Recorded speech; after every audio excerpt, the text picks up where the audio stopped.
আসসালামু আলাইকুম ওয়া রাহমাতুল্লাহি ওয়া বারাকাতুহু আলহামদুলিল্লাহ ওয়াস সালাতু ওয়াস সালামু আলা রাসূলিল্লাহ ওয়া আলা আলিহি ওয়া সাহবিহি ওয়া মান ওয়ালা আম্মা বাদ।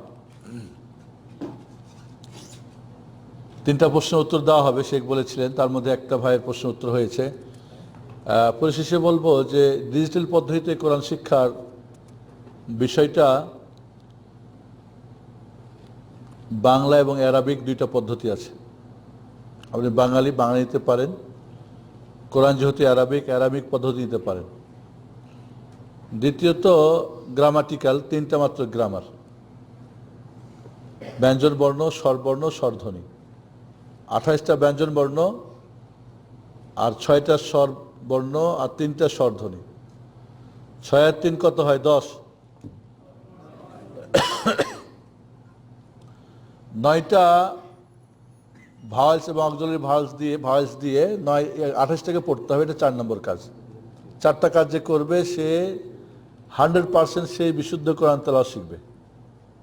ব্যঞ্জন বর্ণ 28টা, এর সঠিক অ্যারাবিক নাম জানা, সঠিক উচ্চারণ জানা, উচ্চারণ বলতে মাখরাজ চলে আসবে।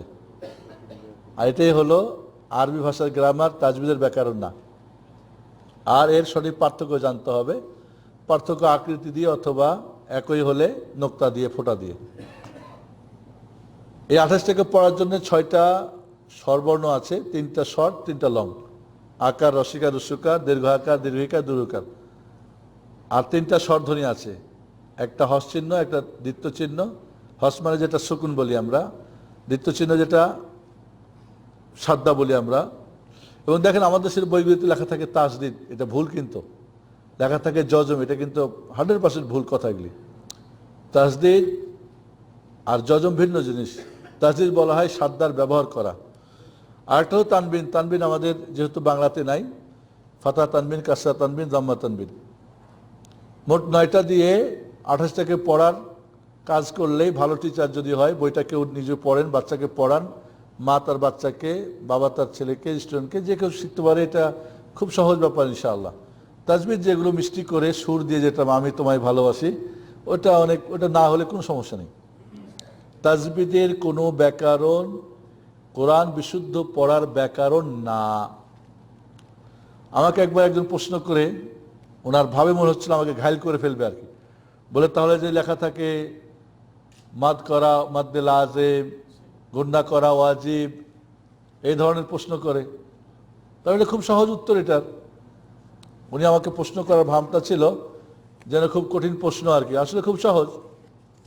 তাহলে এগুলো অজেব, সুন্না, গুন্না, লাজেম, অমুক তুমুক লেখা থাকে না বইয়ে। তাহলে এগুলো ভুল। আমি ভুল না, 100% কারেক্ট। তো আপনি বলছেন ওয়াজিব না, মুস্তাহাব বলতেছেন। আমি শুনেন, 2 রাকাত নফল নামাজ পড়া ওয়াজিব না ফরজ না মুস্তাহাব না সুন্নত? ওই ঠিক, পড়তে পারি না পড়তে পারি, ভালো করে শিখেন। আপনার কিন্তু মোল্লা ঠেকাই দিবে আবার, কয়েক ওয়াজিব লেখা আছে, ওয়াজিব আছে, লাজিম আছে, কালি মোস্তাক কালমুল তুমুক।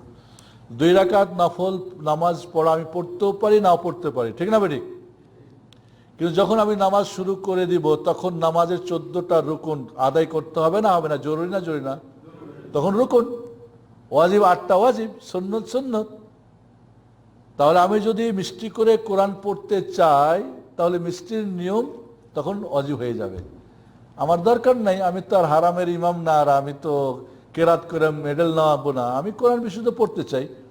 বিসমিল্লাহির রহমানির রহিম, আলহামদুলিল্লাহি রাব্বিল আলামিন, আর রহমান রহিম, আর বাস। কোনো তাসবিহ ওয়াজিব নাই, কিছু নাই। গুন্না করা ওয়াজিব, সাদ্দা হয় মিমে আর নুনে। ইন্না, ওটা আপনি সুর করে পড়লে, সুর না করলে ইন্নাল্লাযীনা আমানু, বিশুদ্ধ পড়া। বাকি সুর করবেন, তখন আপনি যদি গুন্না না করেন, সুর হবে না, এক জায়গায় করবেন এক জায়গায় করবেন না, তো গন্ডগোল হয়ে যাবে আরো। কথাটা বুঝে আসছে? জি। এরপরে প্রশ্ন আসছে আমাদের কাছে।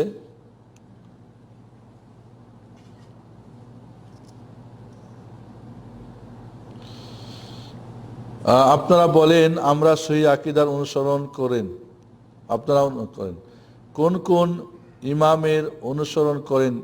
কিন্তু দেখা যায় যেই সমস্ত মাসআলা 4 ইমাম একমত, আর যেগুলো একমত নন, সেক্ষেত্রে ইমাম শাফি রাহিমাহুল্লাহ অনুযায়ী সমাধান দেন, তাহলে কি মাযহাব মানা হয় না? এর মানে কি আপনি শাফি মালিকি হাম্বলি বুঝেন? দাঁড়ান, কে প্রশ্ন করেছেন? দাঁড়ান, আপনি শাফি বুঝেন, মালিকি হাম্বলি বুঝেন? এই চার মাযহাব সম্পর্কে আপনার কম্পেয়ার জ্ঞান আছে? ও, শুনতে দেখেছেন, আচ্ছা, ওকে। যদি শাফি মাযহাবের দলিল থাকে তো শাফিরটাই ঠিক, হানাফি থাকলে হানাফি ঠিক, মালিক থাকলে মালিকই ঠিক। দলিলের ভিত্তিতে যেটা হবে সেটাই ঠিক। অনেক জায়গায় চার ইমামের মাসালা একসঙ্গে আছে, কোনো সময় দুইজনের, কোনো সময় তিনজনের, কোনো সময় দেখা যায় এমনও আছে চার ইমামের কারো মত নেওয়া হয় নাই, বরং অন্য একজনের মত নেওয়া হয়েছে, কারণ উদ্দেশ্যটা হলো কোরআন সুন্নাহ ভিত্তিক।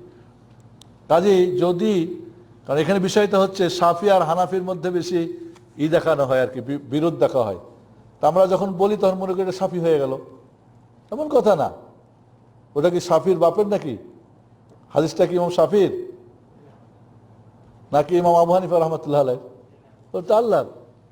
কাজী কোরআন সুন্নাহ যেটা ভিত্তিক হবে সেটাই অগ্রাধিকার পাবে, সেটা যার সঙ্গে মিলবে সেটাই। হতে পারে যে আপনার হানাফিদের সঙ্গে বেশি মানে বিপরীত করে রাখছেন, কাজে হাদিস শুনলে শাফি হয়ে যায়, তো সমস্যা কোথায়? কোনো মাসালা যদি কোনো ইমামের মতে হয় তাহলে ওটা শাফির মাসালা না আল্লাহ রাসূলের দিনের মাসালা। কোনো মাসালা যদি কোনো ইমামের বিপরীত হয়ে যায় তাহলে কি ইমামকে বাদ দিলাম? না, ইমাম বাদ দেওয়া হয় না। অনেকে এমন একটা ভাব বলে ওটা শাফি মাযহাব। ঠিক আছে, শাফি মাযহাবের কি হাদিস কোরআন দিয়ে দলিল বলা হয়? তো আপনি শাফি বাদ দিলেন না হাদিস কোরআন বাদ দিলেন? ইমাম শাফি বাদ দিলেন না আল্লাহ রাসূলকে বাদ দিলেন? তরবিয়ত তো এইভাবে, শাফি। আরে শাফি কি তার নিজের ঘর থেকে বলছেন? বা কেউ বলে এটা হানাফি, আরে হানাফি যদি কোরআন হাদিসে থাকে তো হানাফি কি? ওনারা জাস্ট এটা আমাদের কাছে তারা ইজতিহাদ, যদি কোরআন সুন্নাহ থাকে কোরআন সুন্নাহ, না হলে ইজমা বা কিয়াস দিয়ে বলেছেন। কাজে এখানে কোনো মাযহাবকে অগ্রাধিকার দেওয়া উদ্দেশ্য না, উদ্দেশ্য কোরআন সুন্নাহকে প্রাধান্য দেওয়া। এজন্যে হানাফি মাযহাবের যত ফিকার কিতাব আছে সবচেয়ে দলিল কম বলে গেছেন। খালি অন্য অন্য মাযহাবের কিতাবগুলি পড়েন, দেখেন দলিল দিয়ে ভরা, কোরআন সুন্নাহ দিয়ে। এবং ওলামারা বলছেন হানাফি মাযহাব আবআদুল মাযহাব মিনাল কিতাব ওয়াস সুন্নাহ, তুলনামূলক। চার মাযহাবকে যদি আমরা মনে করেন চারটা মাযহাবকে মধ্যখানে ইসলাম, চারদিকে চার মাযহাব যদি নিয়ে যাই ফিট করি, তাহলে দেখবো হানাফি সবচেয়ে দূরে আছে। আর আমার দেশের প্রচলিত হানাফি মাযহাব, ওর তো হানাফি মাযহাবই না, ওর তো সব গজা খিচুড়ি যার যার মতো দিয়ে মিলিয়ে। তো এই জন্য এখানে কোনো মাযহাবকে ছোট করে দেখা, কোন ইমামকে ছোট করে দেখা, এটা অন্যায়। তবে কোনো মাসালাতে কোরআন সুন্নাহকে অগ্রাধিকার দিয়ে যদি কোনো ইমাম বাদ পড়ে যায়, সেক্ষেত্রে তাকে আমি বাদ দিয়েছি এমন কথা না। না, তিনি আমাদের ভালোবাসার পাত্র, তিনি আমাদের শ্রদ্ধার পাত্র। তিনি রাহিমাহুল্লাহ যখন নাম বলবেন ইমাম আযম আবু হানিফা রাহমাতুল্লাহ আলাইহি বলতে হবে, তাদের নামের পরে দোয়া করতে হবে, তারা দোয়ার জন্য তারা উপযুক্ত। এই জন্যে আমরা হানাফি বাদ দিয়ে যখন কোনো দিন হানাফি মাযহাবের সঙ্গে যখন কোনো মাযহাব মাসালা মিলে না, এর মানে শাফিতে চলে যায় তা না। আমরা তখন কোরআন সুন্নাহতে যাই, কোরআন সুন্নাহ হয়তো শাফিরা চর্চা করছে তাই তার সঙ্গে মিলে যায়। এবং সবচেয়ে হাদিসের খিদমত করেছেন শাফি মাযহাবের লোকেরা।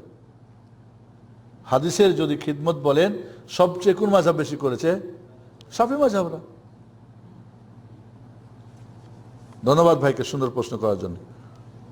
কোরআনের অনেক আয়াতে বলা হয়েছে যে জান্নাতে প্রবেশ করবে যাহারা নিচে নদী প্রবাহিত হবে, যদি বিস্তারিত বলেন। দুবাই গেছেন কোন সময়? দুবাই দেখছেন? 7 স্টার হোটেল কোথায় দেখেছেন? সাগরের ভিতরে। 7 স্টার যদি বানান কোথায় আপনি? মরুভূমিতে কেউ যাবে? কিন্তু পৃথিবীর যে কোনো পানিতে বানাবেন, চতুর্দিক দিয়ে পানি। রাজা বাদশাদের বাড়ি দেখবেন চতুর্দিক দিয়ে পুকুর, বিশাল বিশাল পুকুর দেখবেন আপনি। আমি এতে গেছি, নাটোর রাজার বাড়ি দেখেছি, মধ্যখানে তার বাসা, চতুর্দিক দিয়ে ক্যানেল কাটা, কি সুন্দর পানির। তাহলে জান্নাত এটা এটা হচ্ছে কি ডিজিটাল ইঞ্জিনিয়ার, আল্লাহ রাব্বুল আলামিন ডিজিটাল সবকিছু কুন ফায়াকুন দিয়ে বানাবেন এগুলি। এটা কি হবে? ওপরে জান্নাত, নিচ দিয়ে পানি, চতুর্দিক দিয়ে পানি। এটা একটা দুনিয়া তো এখন এটা খুব গ্রহণযোগ্য, এটার অনেক মূল্য। তো মানুষ বানানো সেটা আল্লাহ বানাবেন। এই জন্যে নিজ দিয়ে তাজরি মিন তাহতিহাল আনহার, মিন তাহতিহাল আনহার, নিজ দিয়ে পানি প্রবাহিত হবে। তাহলে পানির উপরে জ্বলন্ত হবে। এটা কোনোভাবেই দুনিয়ার ইঞ্জিনিয়ার বানানো সম্ভব নয়। আল্লাহ যেমন বিনা খুঁটিতে আসমান ঝুলিয়ে রেখেছেন, ঠিক এইভাবেই ঝুলায় রাখাবেন, তার কোন বললেই ফায়াকুন হয়ে যাবে। আর এই জন্যে জান্নাতের জন্য আপনাকে কি হতে হবে? আগ্রহী হতে হবে, জান্নাতের কাজ করতে হবে ইনশাআল্লাহ। আমাদের অনেক ভাইকে দেখি আমাদের দেশের অনেক ইসলামিক সংগঠন নামে পরিচিত দলগুলো সম্পর্কে অনেক বিদ্বেষ, কিন্তু কুফরি দলগুলো সম্পর্কে কোনো মতামত নেই। এ সম্পর্কে যদি বলবেন। সুন্দর কথা। ইসলামিক দল তার বিরুদ্ধে বলেন, কিন্তু কুফরি দলের বিরুদ্ধে বলে না। এটা অন্যায়। যিনি প্রশ্ন করছেন এটা বিরাট অন্যায়। এর মানে আপনি দুই দলের বিরুদ্ধেই বলতে বলছেন, নাকি এক দলের বিরুদ্ধে? খালি কুফরি দলের বিরুদ্ধে? আপনার যে দলগুলির ভুল আছে সেগুলি বলবে না? আমরা দুই ভাই পাশাপাশি জমি বাবার ভাগ হয়েছে। এখন পাশাপাশি বাড়ি, ঝগড়াটা বাচ্চা কাচ্চা নিয়ে, ছাগল বকরি নিয়ে, জমি ভাগাভাগি নিয়ে কার সঙ্গে হবে বলেন তো? বেশিরভাগ যে অনেক দূরে তার সঙ্গে তো হওয়ার কথা না। দৈনন্দিন উঠতে বুঝতে দেখা যাবে ও ভুল করছে, তুমি ভুল করছো। তাহলে ইসলামিক দলগুলো যদি ইসলামিক কাজ করছে, ইসলাম কি ভুল না নির্ভুল? তাহলে ভুল করলে তার ভুল বলতে হবে না? বলতে হবে না? কারণ আপনার ভুলের কারণে অনেক মানুষ ইসলামকে ঘৃণা করতেছে। একটা সাদা কাগজে, সাদা কাপড়ে যে ময়লা লাগে অনেক দূর থেকে দেখা যায়, ঠিক না? ঠিক না বেঠিক? বাকি যদি কালো জায়গাতে কালো লাগে দেখা যাবে? দেখতে পাবেন? এখানে আরেকটা কালি লাগাই দিলাম, কি দেখবেন? সবই কালো দেখবেন। ইসলামিক দলগুলি হচ্ছে কি সাদা কাপড়, পরিষ্কার, সুন্দর, ভালো। এদের ভুলগুলো দূর থেকে পড়ে, সবার চোখে পড়ে, ভুলগুলো সংশোধন করা জরুরি, নাহলে মানুষ ভুলে যাবে। ওরাও ভুলে আছে, ওদের দেখে আরও ভুল করবে, মানুষ ঘৃণা করবে ইসলামকে। আজকে আপনি জানেন যে ইসলাম সম্পর্কে ঘৃণা সৃষ্টির মূলে ইসলামী দল, ইসলাম চর্চা, মুসলমানরা। তবে আপনি কুফরি দলের বিরুদ্ধে বলবেনই না। ঠিক এই প্রশ্নটা ঠিক কেন বলবেন না? তাদেরটাও বলতে হবে। কালো কাপড় কালো বলে লাভ কি? কালোই তো পুরোটা। এটা কালো, বলে কালো কালো বলে কি লাভ? তো কালোই, সবাই জানে কালো। কিন্তু সাদার মধ্যে কালো, এটা পরিষ্কার করার দায়িত্ব বেশি, কারণ সবার চোখে পড়ে। ও তো জানেই সে খারাপ, বললেও খারাপ, না বললেও খারাপ। বাকি আপনি ভালো দাবি করে আপনার মধ্যে মন্দ, এটা বলা জরুরি বেশি। এর মানে আমি বলছি না, তবে এখানে ভালোবাসার ব্যাপারে খেয়াল রাখতে হবে। ইসলামিক দল, সে মুসলিম, সে যতই ভুল থাক সে মুসলিম। তার যতটুক ভালো ততটুক ভালোবাসতে হবে, যতটুক খারাপ ততটুক খারাপ জানতে হবে। বাকি যে কুফুরি বা নাস্তিক বা মুলহিদ বা, সে 100% ঘৃণা করতে হবে। কাজে কাউরি ভুল বলা মানে তাকে ঘৃণা করা না। ঠিক আছে, আমার ওয়াইফ তরকারি পাক করেছে, খুব মজার, লবণ দেয় নাই, বলবো না যে তোমার তরকারিতে লবণ দাও নাই? কি বলেন? বলা কি নিষেধ? এই জন্য কি স্বামী স্ত্রী ঝগড়া করবেন? আপনি নিজেও তো দিয়ে দিতে পারেন লবণটা। তাহলে কাউরি ভুল, তবে উদ্দেশ্য যেন সৎ থাকে। এখানে উদ্দেশ্যটা যেন সৎ থাকে, এবং ভুল যে আপনি ধরা পড়েছে সেটাকে বলার ক্ষেত্রে, ধরার ক্ষেত্রে, উপস্থাপনের ক্ষেত্রে আপনার জন্য সেটা সমঝোতা হয়, শালীন হয়। এখানে কোনো প্রকার যেন কটাক্ষ বা কাউকে ছোট করে, কাউকে হেন করে এমন যেন না হয়। উদ্দেশ্যটা যেন আপনার সৎ হয় ইনশাল্লাহ। বাকি উদ্দেশ্য আপনার অসৎ, তাহলে তো আপনি ভুল দিয়ে ভুল কি ফুল হয়? হয় না। কাজে এমনটা মোটেই ঠিক না যে আপনি কোনো ইসলামিক দল বা যারা ইসলামিক কাজ করছে ভুল পেয়েছে আর এটাই নিয়ে ব্যস্ত না, সেটাকে আপনি সুন্দরভাবে বোঝানোর চেষ্টা করুন। বাকি যারা সম্পূর্ণ ভুল, অনেকে সবাই জানেও আর না জানো সে ভুল ধরা, তো সেটাও আপনি ভুল ধরাবের চেষ্টা, মানে যতটুকু সম্ভব বলবেন, যেভাবে সম্ভব। বাংলাদেশে বহু ইসলামী সংগঠন আছে, এদের সম্পর্কে কিছু বলবেন। আমার প্রশ্ন, কোন সংগঠনে যোগ দিলে জান্নাত পাওয়া যাবে? অনেক কঠিন প্রশ্ন। হ্যাঁ, বাংলাদেশে আমি এই গত 31 তারিখে এসেছি। আজকে কয় তারিখ? 16 তারিখ, 17 তারিখ। সবচেয়ে বড় দুইটা হুমকি ব্যক্তি, পরিবার, সমাজ, দেশ, সার্বভৌমত্ব, দিন দুনিয়া, সবচেয়ে বড় দুইটা হুমকি আমি আমার ছোট্ট জ্ঞানে ধরা পড়ছে, সেটা আপনার কাছে ব্যক্ত করি। এক নম্বর হলো দলাদলি। ইসলাম ও জাহিলিয়াতের মাঝে যে দ্বন্দ্বগুলি হয়েছিল, মুহাম্মদ সাল্লাল্লাহু আলাইহি ওয়াসাল্লাম যখন তার ইসলাম নিয়ে দাওয়াত নিয়ে দাঁড়ালেন, তখন জাহিলিয়াত আর ইসলামের দ্বন্দ্ব হয়েছিল 100-র উপরে বিষয়। তার মধ্যে একটা বিষয় ছিল কি? দলাদলি। কুল্লু হিজবিন বিমা লাদাইহিম ফারিহুন। সবাই বলতো আমি ঠিক আছি, বাকি সব খারাপ। এবং বাংলাদেশে কেউ ভালো হতে চাইলে খুব সুন্দর একটা পলিসি, বিপক্ষকে খারাপ বলতে হবে, মন্দ বলতে হবে। আমি ভালো, আমার বিপরীত আব্দুল্লাহ খারাপ, ও খারাপ বলতে আমি ভালো হয়ে গেলাম। আমি ভালো হওয়ার জন্য কিছু করার দরকার নেই। সুন্দর পলিসি, ঠিক আছে। আর একটা দেখলাম, অন্যের ইমান নিয়ে ব্যস্ত, নিজের ইমানের খবর নেই। এখানেও কিছু দেখিল, নিজে অন্যের ইমান নিয়ে ব্যস্ত, ওর ইমান ঠিক কিনা বেঠিক, ও নিয়ে পারছে, নিজের ইমান নিয়ে। এটাও খুব সুন্দর পলিসি বাংলাদেশে দেখে আসলাম। বলছিলাম দলাদলি, এবং রাজনৈতিক ময়দানের দলাদলির চাইতে ধর্মীয় ময়দানের দলাদলিটা বেশি মারাত্মক, ডেঞ্জার এবং দিন দুনিয়ার জন্য ক্ষতিকর। এর চেয়ে আরো ডেঞ্জার যারা সহি আকীদা, কোরআন সুন্নাহ বলে, অমুক বলে, তমুক বলে, এদের মধ্যে ইখতিলাফ, মতানৈক্য, দলাদলি, এটা আরো ডেঞ্জার।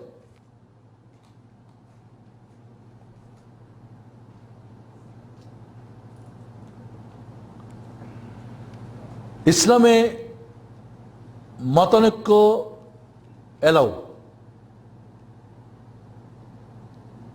মত পার্থক্য থাকতে পারে, এটা এলাও। যেই মত পার্থক্যটা দল বানায় সেটা হারাম। ওলামারা বলছেন, সালাফে সালেহিনরা, যে প্রতিটি ইখতিলাফ, মতানৈক্য যদি আপোষের মধ্যে ভালোবাসা, ওঠা বসা, চলাফেরা ঠিক থাকে, এটা কোনো সমস্যা না, এটা এলাও। ওয়ালা ইয়াজালুনা মুখতালিফিনা ইল্লা মান রাহিমা রাব্বুক। কিন্তু যেই মত পার্থক্য দল বানায়, সেটা গ্রহণযোগ্য না। যেই দল একে অপরের সে বিদ্বেষ, হিংসা, কুৎসা, এটা ইসলাম এলাও না। সাহাবা ইকরামদের মধ্যে দলই ছিল, মত পার্থক্য ছিল রাদিয়াল্লাহু আনহুম, ইমামদের, তাবিদের মাঝে, ইমামদের মাঝে, ওলামাদের মাঝে। এই সৌদি আরবের ফতোয়া বোর্ডের শেখ ইবনে উসাইমিন, শেখ বিন বাজের, শেখ আলবানির ফতোয়া বিপরীত আছে। দল দুইটা হয়েছে না তিনটা হয়েছে? সবাই একসাথে আছে। শেখ বিন বাজ রাহিমাহুল্লাহর মতের, শেখ বিন বাজ রাহিমাহুল্লাহ, ইবনে উসাইমিনের ফতোয়া হলো রুকু থেকে ওঠে হাত বাঁধবে। শেখ আলবানি বলছেন বিদআতুন মুদিল্লাহ। শেখ আলবানি যখন অসুস্থ হয়েছে, তখন কি বদদোয়া করছে ইমাম ইবনে বাজ রাহিমাহুল্লাহ, নাকি বিমান পাঠাই দিয়ে বাদশাহ ফাহাদকে বলছে একটা বিমান পাঠাই দাও সরকারি, নিয়ে আসো আমার ভাইকে, স্পেশাল চিকিৎসা করেছে।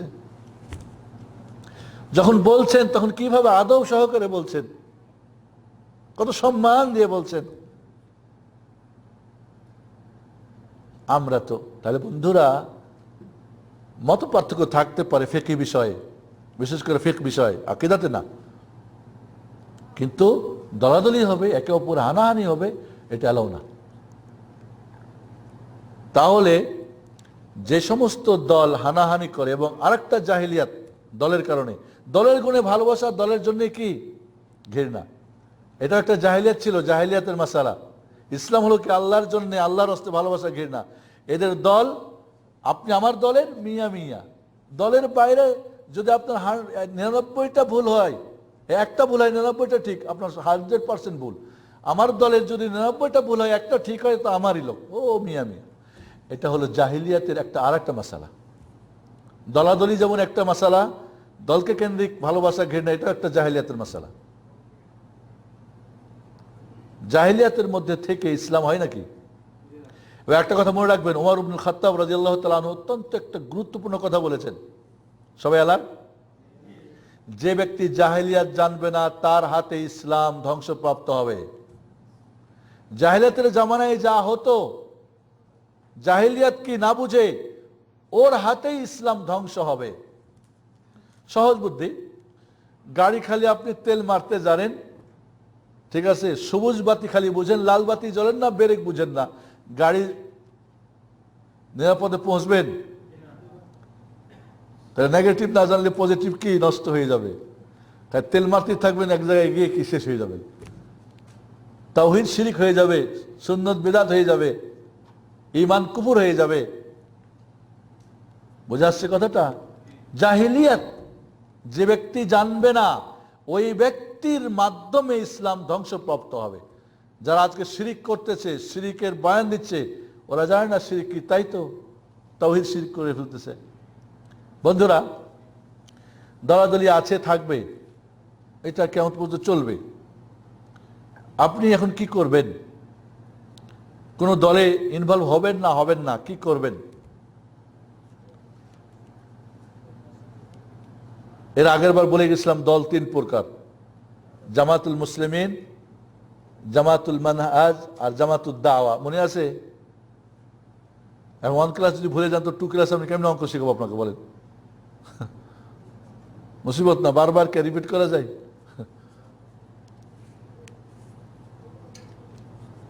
আমাদের দেশে জামাতুল মুসলিমিন মানে সমস্ত মুসলমানরা মিলে একটা দল কি আছে?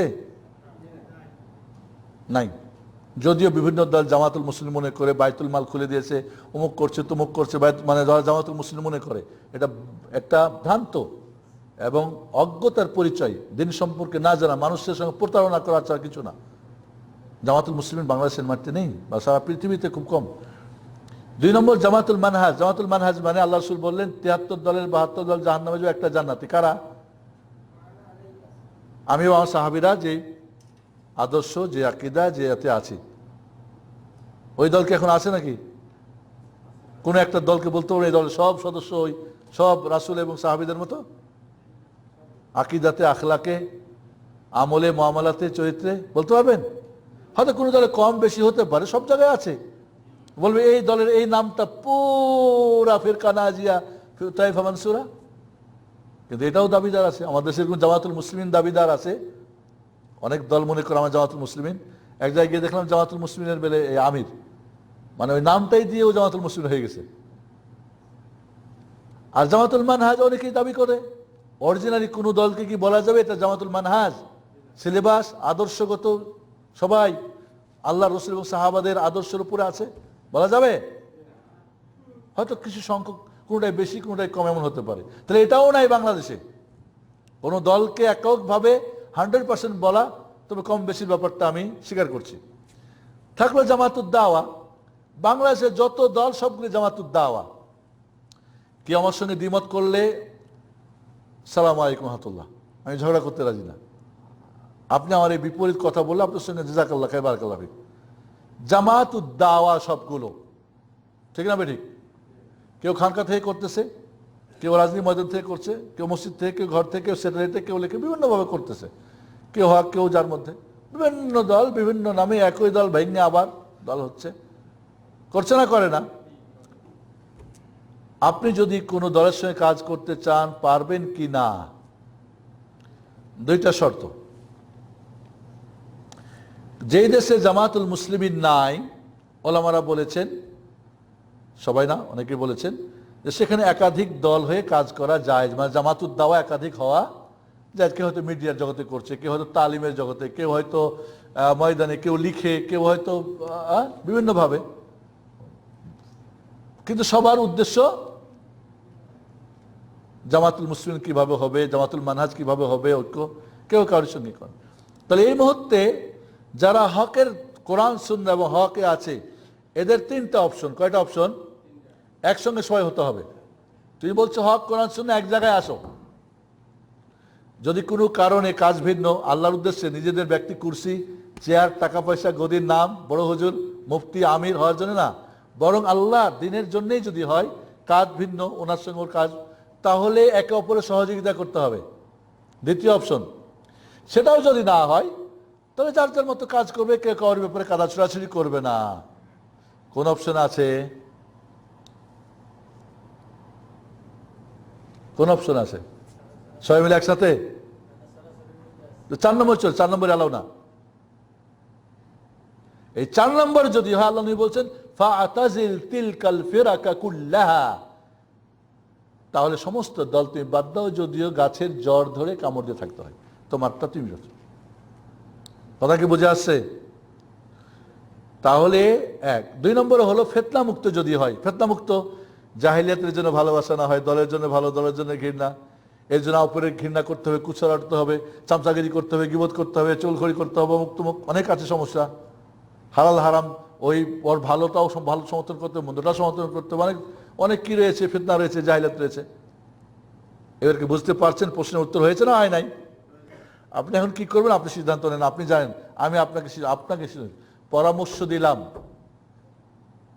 সিদ্ধান্ত নেবেন আপনি। সবসময় এটা নিয়ম, পরামর্শ নেবেন, সিদ্ধান্ত নেবেন নিজে। আমি সিদ্ধান্ত আপনাকে দেব না, আর আমার কোনো দল নেই যে আপনাকে বলবো চলে আসেন মারহাবা।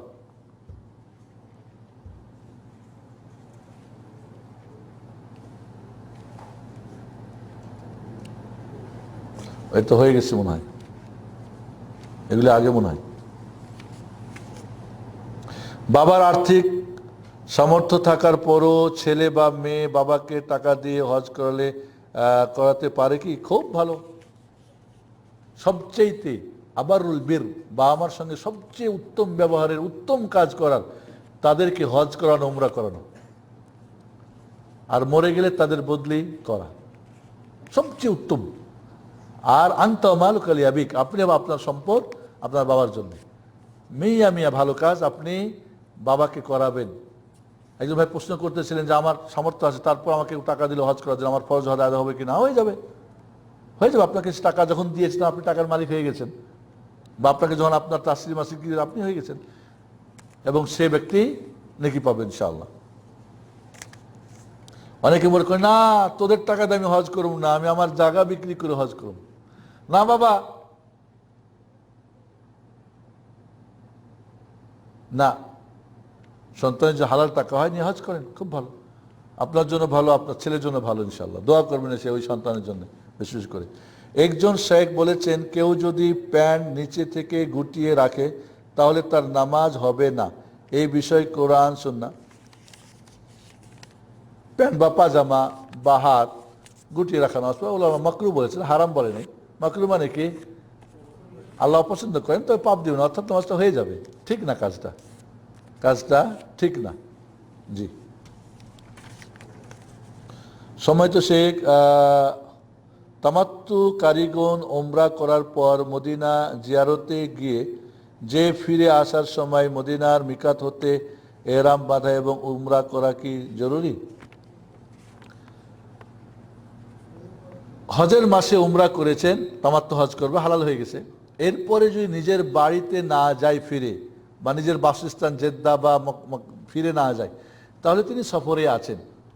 এবার তিনি কোনো মিকাত যদি অতিক্রম করে আবার মক্কা আসতে চায়, তাহলে সে এহরাম বেঁধে এসে একটা এক্সট্রা আলাদা উমরা করতে পারে, নিজের বা অন্যের নামে করতে পারেন।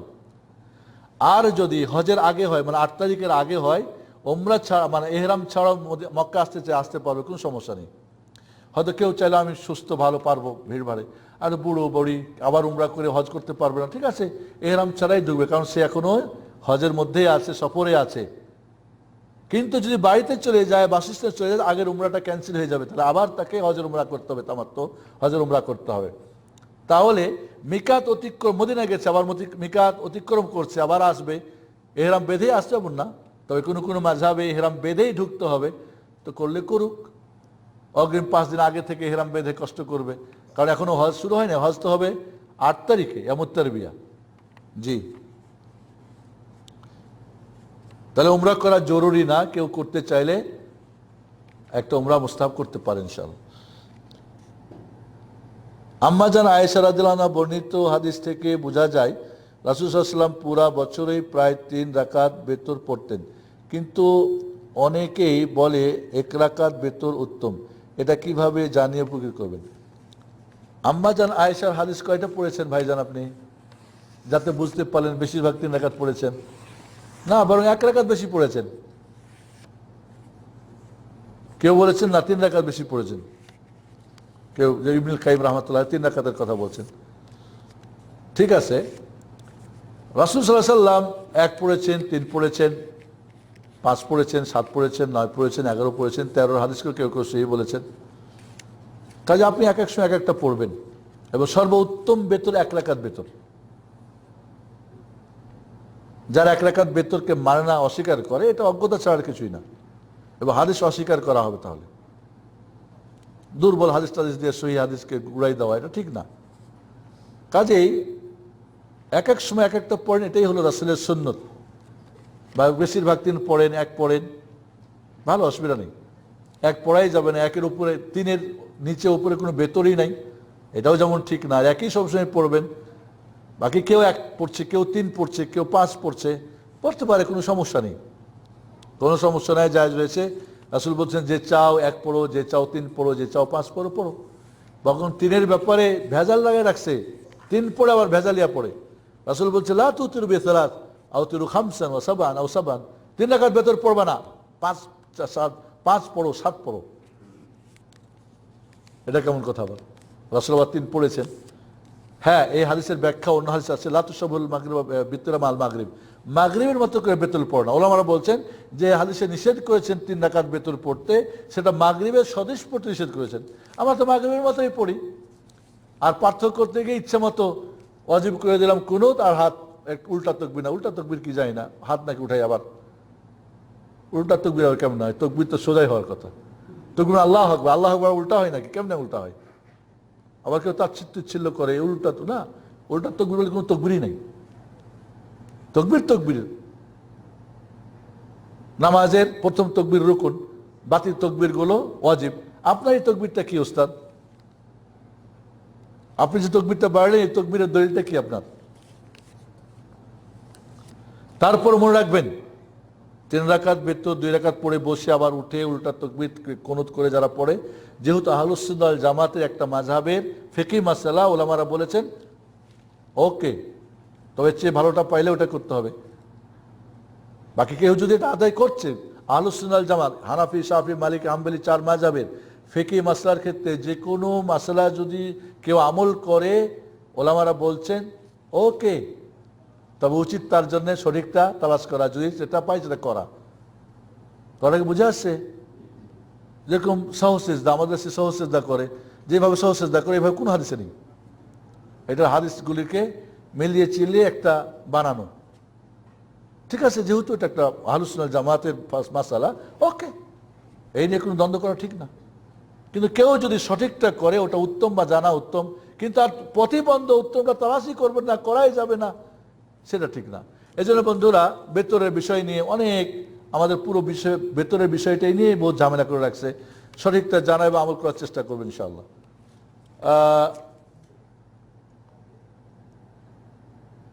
আমার 2টা ছেলে মেয়ে আছে, মেয়ের বয়স 13 ও ছেলের 7 বছর। বিভিন্ন সমস্যার জন্য সময় মতো আকিকা দিতে পারি নাই, এখন আমার করণীয় কি? অর্থনৈতিক কারণ যদি থাকতো, মানে আপনার ওই সময় আকিকা দেওয়ার সামর্থ্য ছিল না, আকিকা নাই, দরকার নেই। এখন আপনার সামর্থ্য হয়েছে, দেওয়া যায়, দেওয়া দিতে পারেন, কোনো সমস্যা নেই। ছেলের জন্য 2টা খাসি, মেয়ের জন্য 1টা জবাই করবেন, 2টা দেশে দেবেন, 1টা এখানে দেবেন, ইসলামিক সেন্টারের ছাত্রদের খাওয়াই দেবেন, সমস্যা নেই ইনশাল্লাহ। আমাকেও দাওয়াত দেবেন, পারলে আসবো ইনশাল্লাহ, বিমানের টিকিট দেবেন, চলে আসবো ইনশাল্লাহ। তবে ভাগা দিয়ে আকিকা দেওয়া সুন্নতসম্মত না।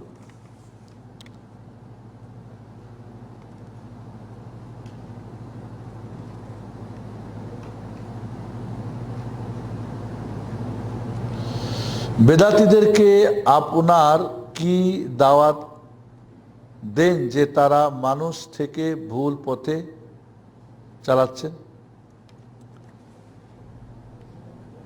বলছেন আপনার প্রশ্নটা? আমি তো বুঝি নাই। বেদাতীদেরকে আপনার বা আপনারা কি দাওয়াত দেন যে তারা মানুষ থেকে দেখে ভুল পথে চালাচ্ছেন? কার প্রশ্ন? বলেন, মুখ দিয়ে বলেন।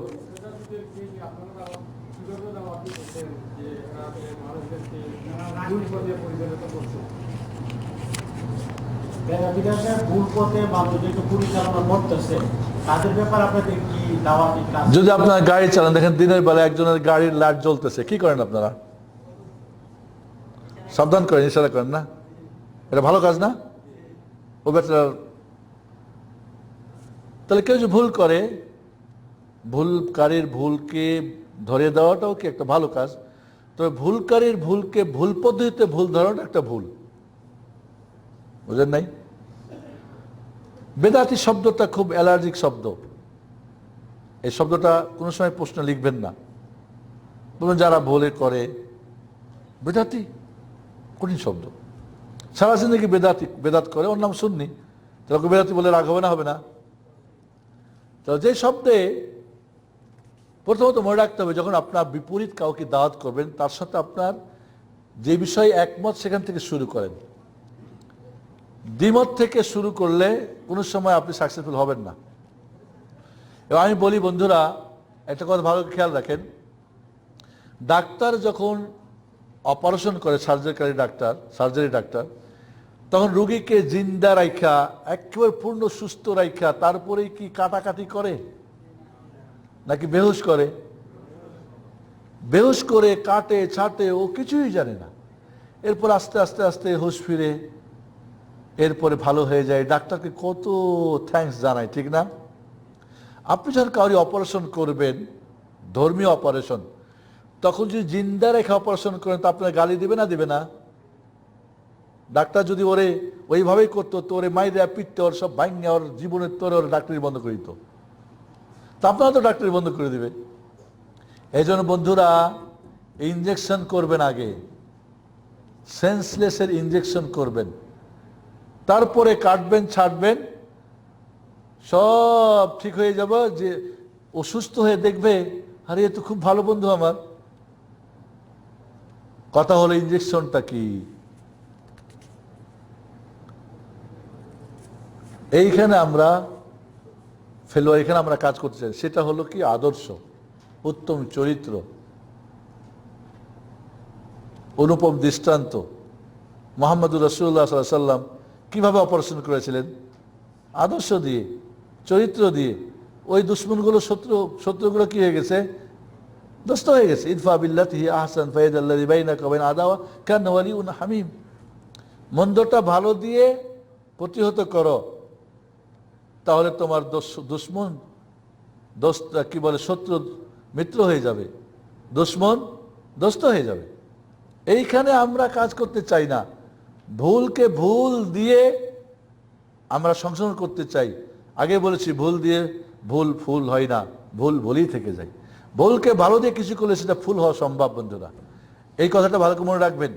কাজেই আপনার কাছে রুগী এসেছে, রোগের কি রোগ এটা রুগীকে জানানোর প্রয়োজন নেই, তুই বেদাতি, তুই অমুক তুমুক না, বরং আপনি ডাক্তার, দায়িত্ব তার রোগটা কি করা? চিকিৎসা করা।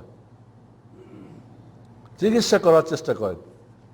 আল্লাহর রাস্তায় জিহাদের শহীদ হওয়া ব্যতীত আরো 7 শ্রেণীর শহীদ রয়েছে, তাদের মর্যাদার ক্ষেত্রে কোনো পার্থক্য আছে কি?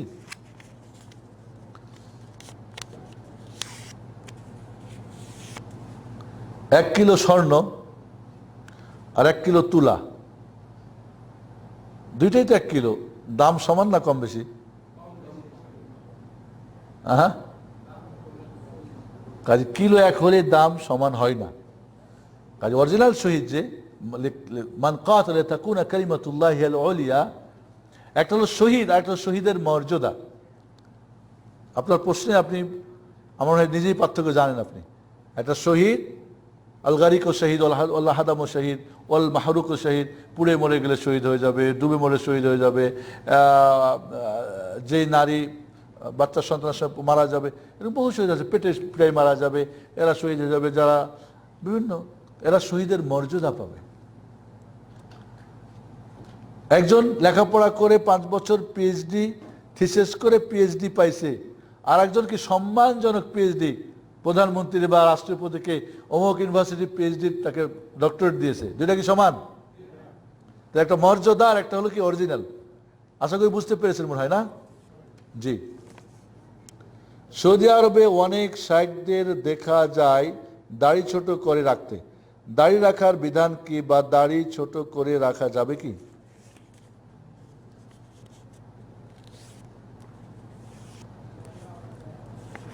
বাজারে গেলেন, দুধ কিনলেন 1 লিটার, তার মাঝে হাফ লিটার পানি, হাফ লিটার দুধ। এর নাম দুধ না? দুধ না? এবং দুধ বলে আপনি খান, খান না? খান না? শেখ, ওকে, কারণ তিনি শেখ। বাকি হাফ লিটার দুধ, হাফ লিটার পানি যেমন পুরাটাই দুধ না, একটা মানুষের ভুল ভ্রান্তি থাকতেই পারে। মিশরের গ্র্যান্ড মুফতিকে একজন ফোনে বলতেছেন দাড়ি রাখার হুকুম কি? বলছে দাড়ি রাখা ওয়াজিব। আপনার মুখে দাড়ি নাই কেন? উনি কেঁদে দিয়ে বলেছেন ইত্তেবাউশ শাহওয়াত। কি বলে? ইত্তেবাউশ শাহওয়াত, ইত্তেবাউল কি হাওয়া। আমি প্রবৃত্তির অনুসরণকারীর কারণে আমি এই দাড়ি রাখতে পারিনি। তিনি সঠিকটা বলেছেন এবং ভুলটা তার স্বীকার করেছেন। দাড়ি রাখা ওয়াজিব, যারা সুন্নত বলেন এটা ভুল। হুকুমান যদি বলেন, হুকুম হলো ওয়াজিব, রাখতেই হবে। ওয়াজিব কাকে বলে? যেটা রাখা জরুরি, আল্লাহকে খুশি করার জন্যে, নবীর তরিকায় করলে তার সব আছে, আর না করলে তার পাপ আছে, শাস্তি আছে। এটা হলো ওয়াজিব। আল আহকামুল খামসা জানেন তো আপনারা? ওয়াজিব, ফরজ, হারাম, মুস্তাহাব, মানদুব, মুবাহ, কি বলে সুন্নাহ, তাতাওয়ু, নফল, সবই একটা। আর একটা হলো কি মুবাহ, আর একটা হলো মাকরুহ। এই 5 প্রকার। ইসলামের যত বিধিবিধান কয় প্রকার? 5 প্রকার। ওয়াজিব যেটা অবশ্যই, ওয়াজিব ফরজ যেটা অবশ্যই করতে হবে। ওয়াজিব ফরজে বেশিরভাগ ওলামারা, মুহাদ্দিসিনরা, ফোকাহারা বা মাযহাব, 3 মাযহাবে পার্থক্য করে নাই। শুধু ইমাম আযম আবু হানিফা রাহমাতুল্লাহ আলাইহি ওয়াজিব এবং ফরজের মধ্যে পার্থক্য করেছেন, অন্যরা করেন নাই। যেটা অবশ্যই অবশ্যই করতে হবে। হারাম যেটা অবশ্যই খুব কঠিনভাবে ত্যাগ করতে বলছে, হারাম। আপনি যদি আল্লাহকে খুশি করার জন্য রাসূলের তরিকায় ছাড়েন তাহলে সওয়াব, লঙ্ঘন করলে পাপ। ঠিক আছে? মানদুব বা মুস্তাহাব বা তাতাওয়ু বা নফল বা সুন্নত, যেটা করলে নেকি আছে, আল্লাহর জন্য করবেন, নবীর তরিকা করবেন, নেকি আছে, আর ছাড়লে পাপ নাই। মুবাহ যেটা করার ব্যাপার উৎসাহিত নাই, ছাড়ার ব্যাপার উৎসাহী নাই, করলেও নেকি নাই, ছাড়লে কোনো পাপ নাই। ঠিক আছে? উদাহরণ দিয়ে বলতে গেলে সময় লাগবে। আর মাকরুহ যেটা আল্লাহ পছন্দ করেন না, তবে সিরিয়াসলি ছাড়তে বলেন নাই, কেউ যদি করে ফেলে পাপ দেন না আল্লাহ। এটা বলে আল আহকামুল খামসা। কি বলে এটাকে? আল আহকামুল খামসা। ওয়াজিব দাড়ি রাখা তাহলে কোনটা? ফার্স্ট ওয়াজিব। আর যারা ফরজ আর ওয়াজিব পার্থক্য করে না, ফরজও। আর যারা পার্থক্য করে সেটা আলাদা জিনিস। সুন্নাত যারা বলে, সুন্নাত বলতে কি, সুন্নাতে 2টা অর্থ হয়। একটা ওয়াজিবের মোকাবেলায় করলে নাকি আছে, ছাড়লে পাপ নাই। আর একটা সুন্নাত মানে কি? তরিকা, মানহাজ, আদর্শ। যদি বলেন দাড়ি রাখা আদর্শ নবীর, জি, সমস্ত নবী রাসূল 1,24,000 নবী রাসূলের সবার দাড়ি ছিল, সবার দাড়ি রাখা, এটা সুন্নাতুল ফিতরা। এই সেন্সে বললে এটা সুন্নত, মানে তরিকা বা আদর্শ। বাকি হুকুমের দিক থেকে যদি বলেন তাহলে না, এটা ওয়াজিব, ফরজ। এখন আমরা আছি, দাড়ি কটটুক রাখতে হবে, কোনটাকে দাড়ি বলে, এই নিয়ে কিছু মতভেদ। এখন দাড়ি লেহিয়া বলে। লেহিয়া বলতে বলে এই যে হাড্ডিটা আছে না, এই চোয়ালটা, এটাকে বলে লেহিয়া। যারা বলছে যে আবিধানিক অর্থে লেহিয়া এইটুক কাজে এইটুক খালি রেখে দাও, বাস এদিক কাটো খালাস। তাহলে পারিভাষিক অর্থে লেহিয়া এটুকুই বলে। যদি এখানে একটা কথা মনে রাখবেন, যদি শরীয়তের অর্থ থাকে এবং পারিভাষিক মানে আবিধানিক অর্থ থাকে, কোনটা নেবেন তখন? শরীয়তেরটা, আবিধানিক নেওয়া যাবে না। বাকি শরীয়তের অর্থ নাই, তখন আপনি আবিধানিক অর্থ নিতে পারেন। কথা বুঝে আসছে? শরীয়তের অর্থ কোথা থেকে নেব? রাসূল সাল্লাল্লাহু আলাইহি ওয়াসাল্লামের আমল কি ছিল? রাসূলের দাড়ি বুক ভরে যেত, এত লম্বা ছিল। নামাজে যখন নীরব কেরাত করতেন দাড়ি নড়তো। ছোট দাড়ি কি নড়বে? নড়বে না। বিসমিল্লাহ নড়বে, কিন্তু ছোট দাড়ি হলে নড়বে না। তো আল্লাহ নবী যখন জোহর আসর নামাজ পড়তেন তখন দাড়ি নড়তো, সাহাবারা দেখতে পেলেন দাড়ি নড়তেছে, এমন লম্বা বুক, পুরা বুক এই পর্যন্ত লম্বা, বুকটা ভরে যেত। তাহলে এক মুষ্টি কাটলে কি বুক ভরবে? বুক পর্যন্ত আসবে? নড়বে?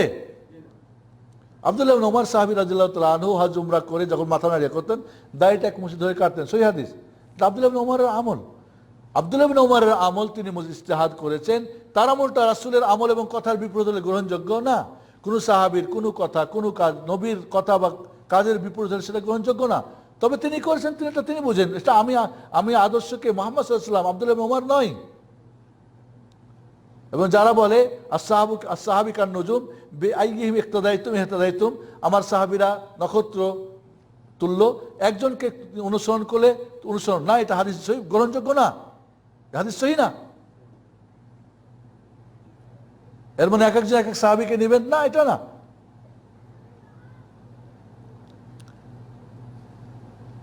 তাহলে যদি মুখে এমন হয়, অনেকের গালের মধ্যে দাড়ি থাকে, দেখতে বিশ্রী লাগে, মানে যেটা অস্বাভাবিক, সেটা কাটতে পারে। মোচ এটাকে বলে উনফুজা, এটা দাড়ির অন্তর্ভুক্ত না। এই জন্য কেউ রাখে না। যেখানে ইখতিলাফ আছে সেখানে আপনি শক্ত হতে পারবেন না, মনে রাখতে হবে। যেখানে ইখতিলাফ নাই সেখানে আপনি বলতে পারেন, তারপরে সুন্দর করে বলার চেষ্টা করবেন। এই জন্য দাড়ির ব্যাপারে কেউ দাড়ি ছোট রেখেছে, একটা ভুল তার থাকতে পারে, হতে পারে, বা তার বুঝতে হয়তো সে মনে করছে আব্দুল্লাহ ইবনে ওমরের আমল করবেন, ঠিক না? সেজন্য তার সঙ্গে ঝগড়া করার কিছু নেই। আপনি এত কিছু করছেন কেন? ভালোটার জন্য, তো ভালোটা থাকেন। যার দাড়ি ছোট আছে নিঃসন্দেহ ভালো যে দাড়ি কি করে? মুন্ডন করে।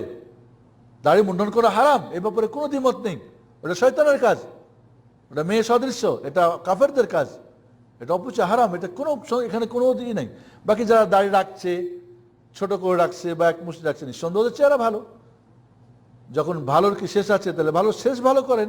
ভালোই যখন করছেন তো ভালোটাই করেন না, পুরাটাই করেন সমঝোতার সাথে। এগুলি কাউকে কটক্ষ করে, কাউরি ছোট করে, অমুক এখন ওর কথা শোনাই যাবে না দাড়ি কাটার জন্য, না। তারও তো থাকতে পারে, কারণ সেও তো একজন মানুষ, তারও হয়তো কি প্রবৃত্তির অনুসরণ থাকতে পারে, ভুল হতে পারে, বা তার বুঝে কম বেশ থাকতে পারে। এই জন্য আমরা বিষয়গুলিকে যখন কাউরি কোনো ভুল দেখবো, তখন আমরা ফুল দিয়ে ভুলকে গ্রহণ করার চেষ্টা করি, অর্থাৎ সুন্দর করে বলার চেষ্টা করবো আমরা ইনশাআল্লাহ। কি আরো প্রশ্ন আসছে নাকি? আমার শেষ মনে হয়।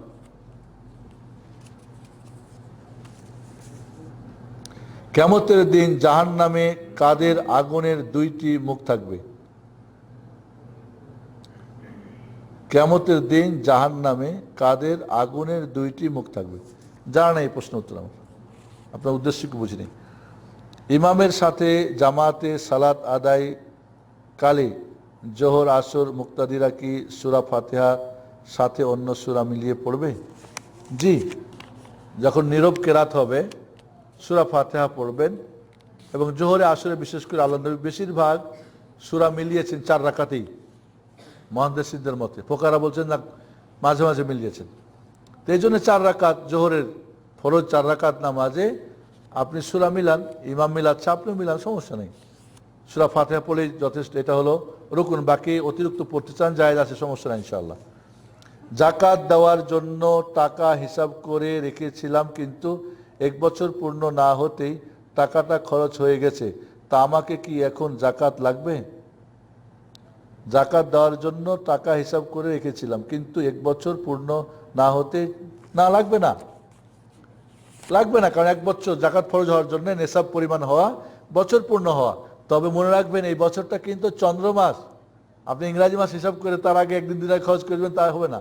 আবার পলিসি করবেন যে আগে খরচ করি যাতে করে দিতে না হয়, বা ট্রান্সফার করে দেবেন, যাও বউ তোমারে মালিক বানাই দিলাম, এখন যখন বছরের আগে আপনার বউকে তোমারে দিয়ে দিলাম, এরকম টালবাহানা করবেন না। এমনও মাসলা মাসাইল আছে টালবাহানার। কাজে আপনার যেহেতু খরচ হয়ে গেছে, নেশাব কমে গেছে, বা অন্য আপনাকে দিতে হবে না, বাকি জাকাতের টাকায় আপনার কাছে রেখে দিয়েছিলেন, এমনও হয় আপনি খরচ করেছেন না, তখন আপনাকে দণ্ডে দিতে হবে, খরচ করে দিতে হবে সেটা। এটা ফকিরের হক, মিসকিনের হক। ভাগা কুরবানি দেওয়া সুন্নাহ নাকি জায়েজ?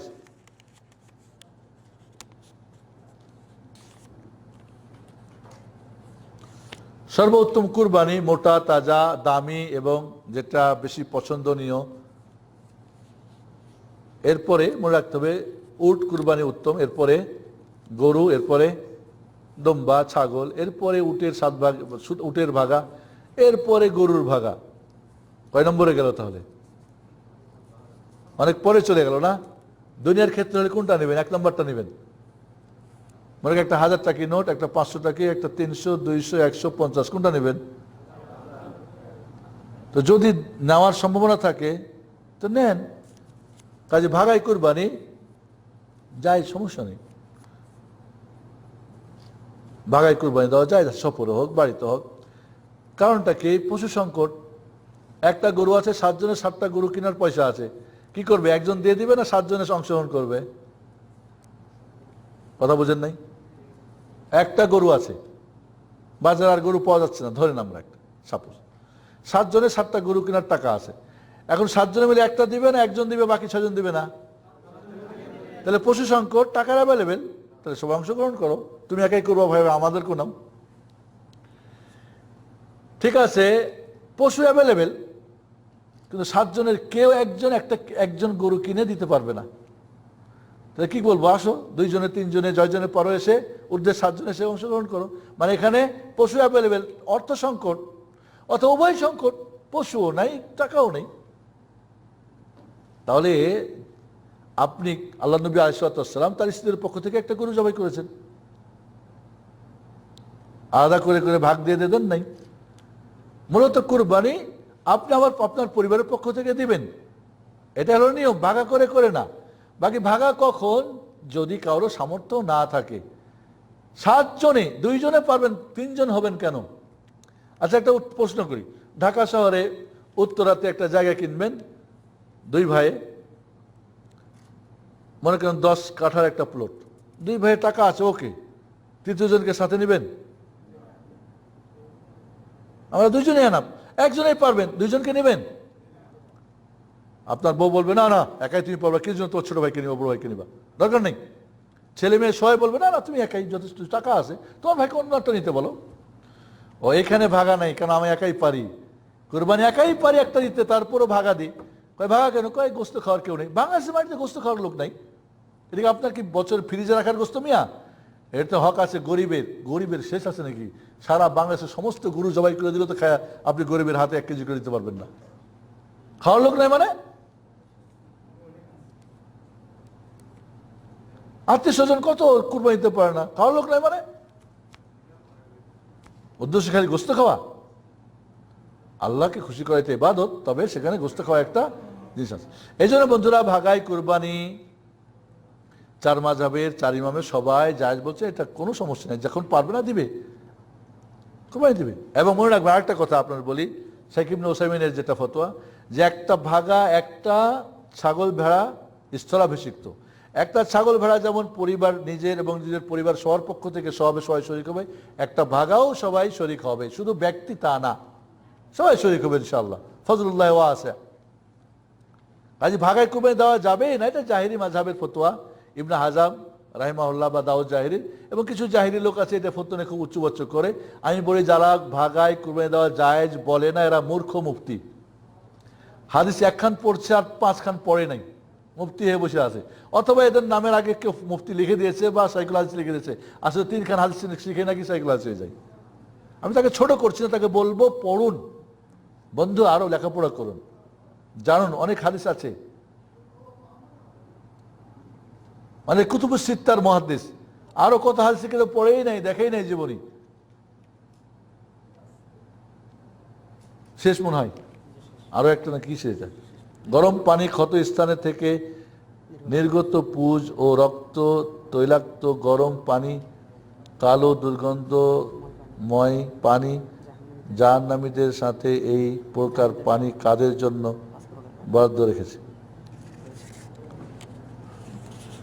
জাহান্নামীদেরকে আল্লাহ রাব্বুল আলামিন, জাহান্নামীদের আযাবের কথা খুব কঠিন, কিন্তু ওদের খাদ্য, ওদের পানীয়, ওদের বিছনাপত্র, ওদের থাকা, ওদের সব কিছুই আযাব। ওপর থেকে আগুন, ডান থেকে বাম থেকে নিচ থেকে সবকিছুই আগুন। কাজে এদেরকে তৃষ্ণা যখন চিল্লাবে কাঁদবে তখন পানি দেওয়া হবে, কিন্তু পানিটা কি ওদের জ্বলে পুড়ে যে পুজ রক্ত গরম ওইটা দেওয়া হবে। যখন ওই পানি খাবে পান করবে তো উপরের ঠোঁটটা এখানে চলে আসবে আর নিচের ঠোঁটটা লাভি পর্যন্ত চলে আসবে বন্ধুরা, এতই বেশি গরম হবে। আবার আগে জাক্কুম খেদার জন্য কাঁদতেছিল, জাক্কুম ফল দিয়ে দিবে, না ভিতরে যাবে না বাইরে যাবে। এখন পানি ওই গরম পানিকে ভিতরে নিতে গিয়ে কি হবে, ঠোঁট দুইটা এই হবে অবস্থা, আর নাড়ি ভুড়ি সব পিছনে রাস্তা দিয়ে বের হয়ে যাবে, মরে যাবে, মরবে না, আবার তৈরি হবে। এই কঠিন কঠিন শাস্তি দেওয়ার জন্য, সব কিছুই ওদের শাস্তি বন্ধুরা। কাজেই